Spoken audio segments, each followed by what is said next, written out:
ನಮಸ್ಕಾರ ಸ್ನೇಹಿತರೆ ಗೃಹಲಕ್ಷ್ಮಿ ಯೋಜನೆಯ 32 ಕಂತಿನ ಹಣದ ಬಗ್ಗೆ ರಾಜ್ಯದ ಸಾವಿರಾರು ಫಲಾನುಭವಿಗಳು ಪ್ರತಿದಿನ ಪ್ರಶ್ನೆ ಮಾಡುತ್ತಿದ್ದಾರೆ. 31ನೇ ಕಂತಿನ ಹಣ ಬಂದಿರೋರಿಗೆ ಈಗ ಒಂದೇ ಪ್ರಶ್ನೆ, 32ನೇ ಕಂತಿನ ಹಣ ಯಾವಾಗ ಜಮಾ ಆಗುತ್ತದೆ? ಇವತ್ತಿನ ವಿಡಿಯೋದಲ್ಲಿ ಇದಕ್ಕೆ ಸಂಬಂಧಿಸಿದ ಲೇಟೆಸ್ಟ್ ಮಾಹಿತಿಯನ್ನು ನೋಡ್ತಾ ಹೋಗೋಣ. ಮೊದಲಿಗೆ ಒಂದು ಮುಖ್ಯ ವಿಷಯ, 31ನೇ ಕಂತಿನ ಹಣ ಬಹುತೇಕ ಅರ್ಹ ಫಲಾನುಭವಿಗಳ ಖಾತೆಗಳಿಗೆ ಜಮಾ ಆಗಿದೆ.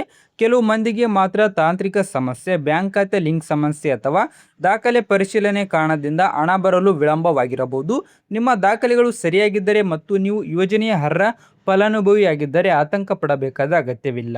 ಈಗ ಎಲ್ಲರೂ ಕಾಯುತ್ತಿರುವುದು 32ನೇ ಕಂತಿನ ಹಣಕ್ಕಾಗಿ. ಆದರೆ ಸದ್ಯದ ಪರಿಸ್ಥಿತಿಯಲ್ಲಿ 32ನೇ ಕಂತಿನ ಹಣವನ್ನು ಸರ್ಕಾರ ಇನ್ನೂ ಅಧಿಕೃತವಾಗಿ ಬಿಡುಗಡೆ ಮಾಡಿಲ್ಲ. ಹಣ ಬಿಡುಗಡೆ ಮಾಡುವ ಪ್ರಕ್ರಿಯೆ ಮತ್ತು ಡಿಬಿಟಿ ಮೂಲಕ ಖಾತೆಗಳಿಗೆ ಜಮಾ ಮಾಡುವ ಪ್ರಕ್ರಿಯೆ ಎರಡು ಬೇರೆ ಬೇರೆ ಹಂತಗಳು. ಮೊದಲು ಸರ್ಕಾರ ಹಣ ಬಿಡುಗಡೆ ಮಾಡಬೇಕು, ನಂತರ ಆ ಹಣವನ್ನು ಡಿಬಿಟಿ ಮೂಲಕ ಫಲಾನುಭವಿಗಳ ಖಾತೆಗೆ ಹಂತ ಹಂತವಾಗಿ ಜಮಾ ಮಾಡಲಾಗುತ್ತದೆ. ಈ ಪ್ರಕ್ರಿಯೆ ಸಾಮಾನ್ಯವಾಗಿ ಕೆಲವು ದಿನಗಳು ಬೇಕಾಗಬಹುದು.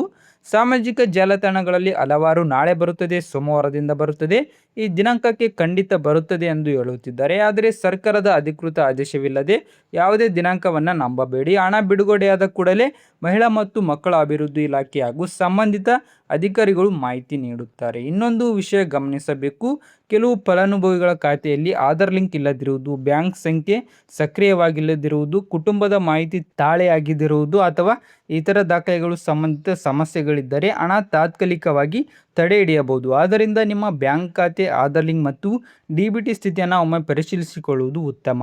ಈಗ ಸಿಕ್ಕಿರುವ ಮಾಹಿತಿ ಪ್ರಕಾರ 32ನೇ ಕಂತಿನ ಹಣದ ಬಗ್ಗೆ ಸರ್ಕಾರ ಮಟ್ಟದಲ್ಲಿ ಪ್ರಕ್ರಿಯೆ ನಡೆಯುತ್ತಿದೆ, ಆದರೆ ನಿಖರ ದಿನಾಂಕವನ್ನು ಇನ್ನೂ ಪ್ರಕಟಿಸಲಾಗಿಲ್ಲ. ಹಣ ಬಿಡುಗಡೆ ಆದ ತಕ್ಷಣ ಅದರ ಸಂಪೂರ್ಣ ವಿವರವನ್ನು ನಾವು ನಿಮಗೆ ತಿಳಿಸುತ್ತೇವೆ. ಹೀಗಾಗಿ ಸ್ನೇಹಿತರೆ, ವದಂತಿಗಳಿಗೆ ಕಿವಿ ಕೊಡಬೇಡಿ. ಸರ್ಕಾರದ ಅಧಿಕೃತ ಪ್ರಕಟಣೆ ಬಂದ ನಂತರವೇ ಅಂತಿಮ ಮಾಹಿತಿ ಎಂದು ಪರಿಗಣಿಸಿ. ಈ ಮಾಹಿತಿ ನಿಮಗೆ ಉಪಯುಕ್ತವಾಗಿದ್ದರೆ ಈ ವಿಡಿಯೋಗೆ ಒಂದು ಲೈಕ್ ಮಾಡಿ. ಇಂತಹ ಗೃಹಲಕ್ಷ್ಮಿ ಪಿಂಚಣಿ, ಅನ್ನಭಾಗ್ಯ ಹಾಗೂ ಇತರೆ ಸರ್ಕಾರಿ ಯೋಜನೆಗಳ ಅಪ್ಡೇಟ್ಗಾಗಿ ನಮ್ಮ ಚಾನಲ್ನ ಸಬ್ಸ್ಕ್ರೈಬ್ ಮಾಡಿ.